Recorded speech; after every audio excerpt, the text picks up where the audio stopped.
বুধবার দুপুরে ৩ দফা দাবি নিয়ে প্রকৌশল শিক্ষার্থীরা প্রধান উপদেষ্টার বাসভবন যমুনা অভিমুখে যাওয়ার সময় হোটেল ইন্টারকন্টিনেন্টালের সামনে পুলিশি বাধায় আটকে যায় লং মার্চ।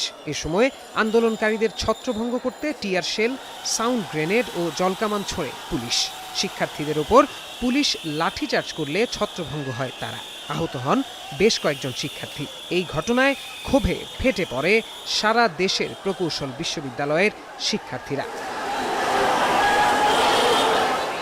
চট্টগ্রাম প্রকৌশল ও প্রযুক্তি বিশ্ববিদ্যালয় চুয়েটেও চলছে কমপ্লিট শাটডাউন। ৩ দফা দাবি আদায় ও ঢাকায় বুয়েট ছাত্রদের ওপর পুলিশের হামলার প্রতিবাদে এ কর্মসূচি পালন করছে শিক্ষার্থীরা। এতে বন্ধ আছে বিশ্ববিদ্যালয়ের সব ধরনের ক্লাস, পরীক্ষা ও প্রশাসনিক কার্যক্রম। চুয়েট শিক্ষার্থীরা জানান, তাদের দাবি আদায়ে সরকারের পক্ষ থেকে কোনো পদক্ষেপ নেওয়া হয়নি, উল্টো ঢাকায় শিক্ষার্থীদের আহত করা হয়েছে।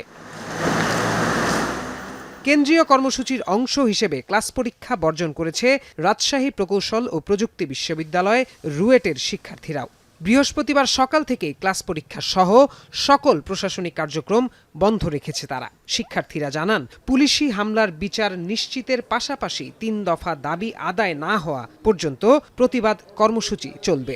সারা বাংলাদেশের সকল প্রকৌশল বিশ্ববিদ্যালয় কমপ্লিট শাটডাউন থাকবে, ক্লাস পরীক্ষা সবকিছু বর্জন। যতক্ষণ পর্যন্ত আমাদের দাবি আদায় না হবে ততক্ষণ পর্যন্ত আমরা এই কর্মসূচি অব্যাহত রাখব।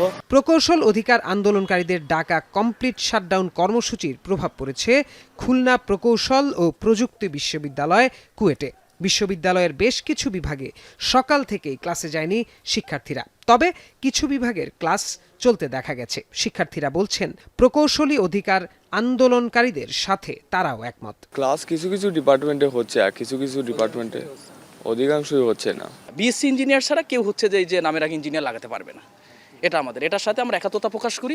আমাদের যা করা লাগবে উপর থেকে যে সেন্ট্রাল নোটিশ আসবে সেই অনুযায়ী আমরা কাজ করব। প্রকৌশল শিক্ষার্থীদের ন্যায্য অধিকার আদায় ও তাদের উপর ন্যাক্কারজনক পুলিশি হামলার প্রতিবাদে অবস্থান কর্মসূচি, বিক্ষোভ সমাবেশ ও মিছিল কর্মসূচি পালন করেছে শাহজালাল বিজ্ঞান ও প্রযুক্তি বিশ্ববিদ্যালয়ের সাধারণ শিক্ষার্থীরা। দুপুরে বিশ্ববিদ্যালয়ের গোলচত্বরে এ কর্মসূচি পালন করে তারা।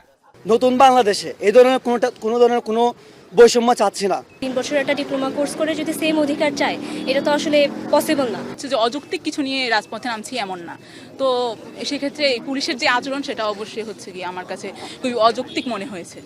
এদিকে প্রকৌশল শিক্ষার্থীদের 3 দফা দাবির প্রতিবাদে এবং পলিটেকনিক শিক্ষার্থীদের 7 দফা দাবিতে নাটোরে ক্লাস বর্জন করে সড়ক অবরোধ করে বিক্ষোভ করে নাটোর টেক্সটাইল ইনস্টিটিউটের শিক্ষার্থীরা। বৃহস্পতিবার দুপুরে ক্যাম্পাস থেকে 7 দফা দাবিতে বিক্ষোভ মিছিল বের করেন শিক্ষার্থীরা। এ সময় মিছিল নিয়ে নাটোর রাজশাহী মহাসড়ক অবরোধ করে তারা। পরে মূল ফটকে বিক্ষোভ সমাবেশ অনুষ্ঠিত হয়।